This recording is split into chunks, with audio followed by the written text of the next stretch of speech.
delighted to say we're joined this morning by Henry Sacramento, who will be heavily involved.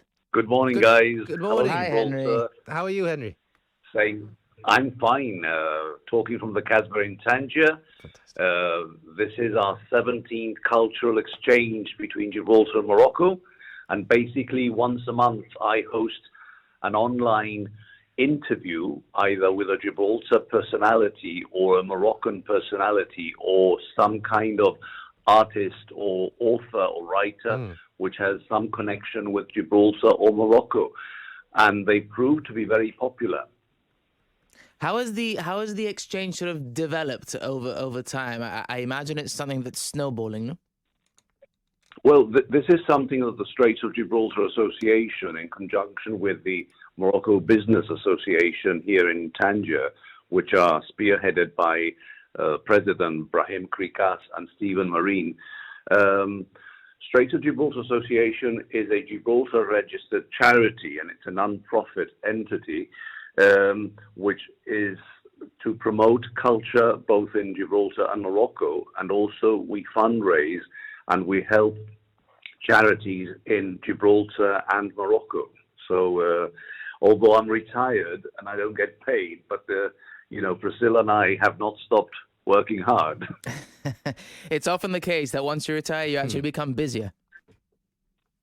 Well, the thing is, you have time in your hands, and with experience, you can't just let it go to waste. You have to put it into use to help people that are less privileged and less fortunate than yourselves. I mean, we have a great team of people.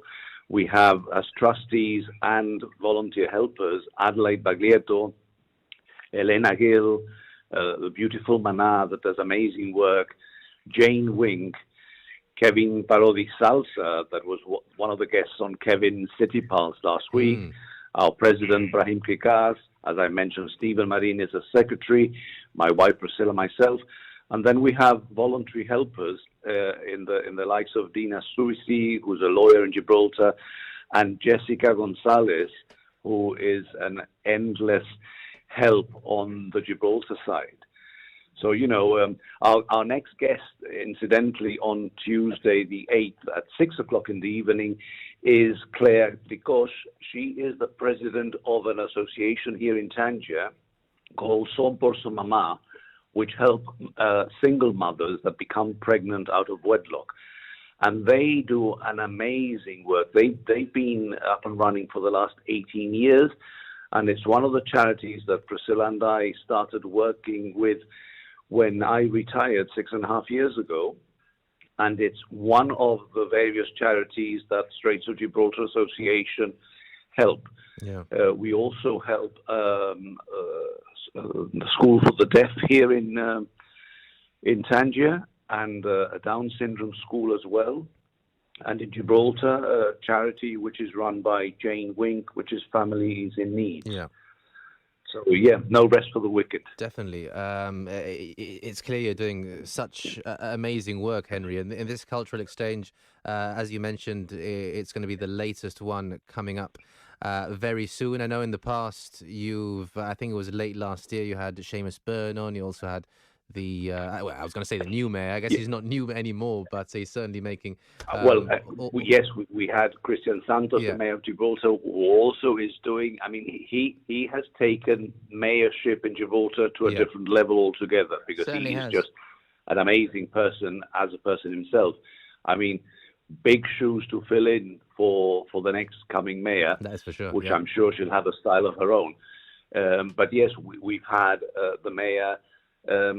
we've also had, our Christmas edition was a gentleman called Alberto Gomez Font, that although he lives in Madrid, great passionate of Tangier, and he was a former director of Instituto Cervantes in Rabat. Okay. So a very, very interesting gentleman. Yeah. And the beauty of these online platforms is that anyone from anywhere in the world can join us, and we've now have quite a following. I mean, even Gibraltarians live in the USA follow us, and they have the opportunity to ask us questions online. So there's audience participation as well. That's great. And how can people get involved and put questions to you as interviewer and subsequently watch the interview too?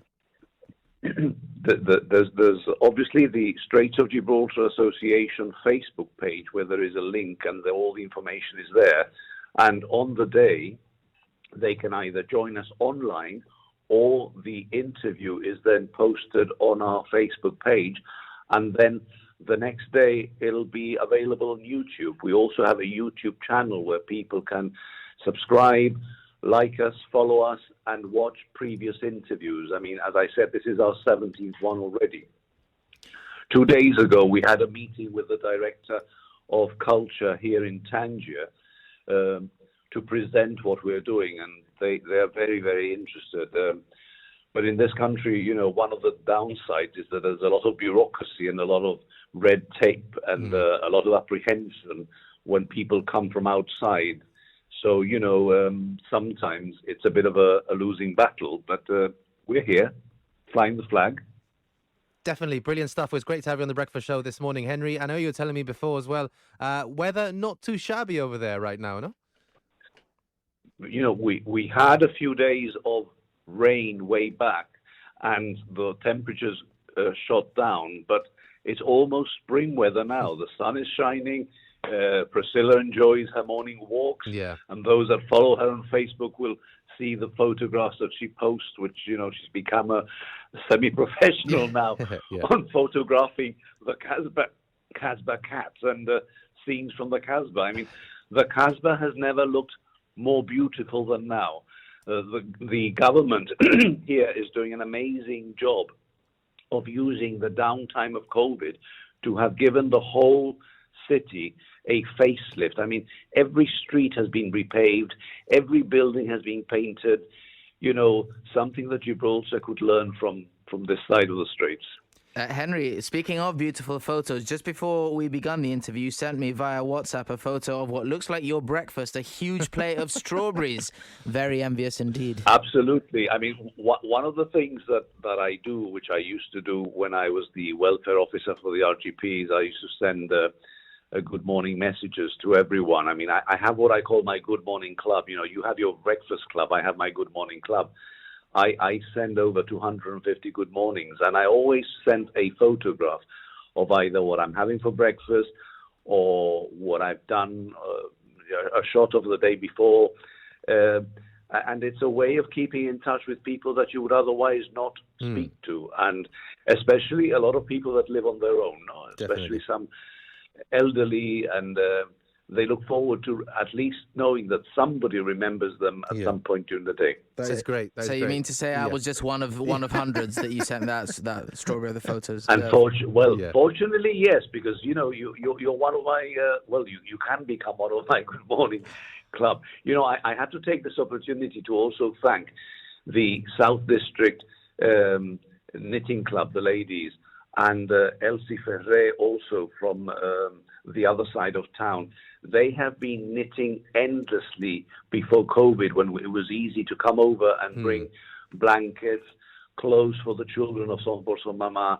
You know, although Priscilla and I are working very hard, but we have a lot of people that always remain nameless, and this is an opportunity to thank them for the hard work that they've done and that they continue to do. And I think that after COVID and traveling becomes easier, we can resume and recontinue with that side of things.